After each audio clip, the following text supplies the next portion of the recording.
Ja, Kristinn. Hægir í gangi í dag, en þegar að koma maður? Já, bara spilum frábæran leik. Það voru tvö lið sem spiluðu frábæran leik og þriðja liðið var ekki... Mér fannst þeir gera allt og mörg mistök í kvöld. Engin dómari, engin leikur, en þeir gera stundum mistök. Hvað var í gangi hérna í lokinn?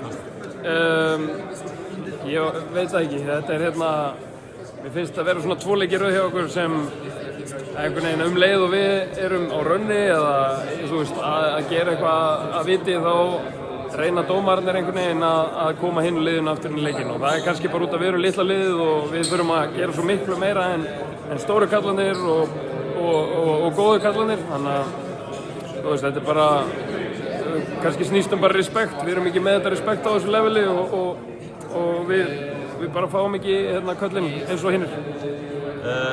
Sjálfstraust. Það hlýtur að hafa verið gott fyrir liðið að eftir erfitt tap í gær, þannig að kastið í raun og veru frá okkur. Það var gott fyrir liðið að vinna sig inn í þennan, þó svo að dómararnir eða einhver hafi svona tekið frá. Ég meina bara svona fyrir ykkur svona leiklega sig. Já, bara burt sér frá öllu, þú veist, þá bara áttu við bara heilt yfir, bara mjög góðan leik og bara svona allir að skila, þú veist, framlagi, skilur Kári kemur inn, ekki búinn að spila mikið á mótinu og bara frábær í leiknum. Og við, þú veist, áttum bara mjög góðan leik, þú veist, heilt yfir og við verðum bara að taka það áfram með okkur í slóinleikin, skilur, stutt á milli í þessu og við erum alltaf að leita þessum fyrsta sigri, hann hlýtur að koma þá. Kæra þakkir Kristinn og gangi ykkur vel með slóin og Já, takk fyrir.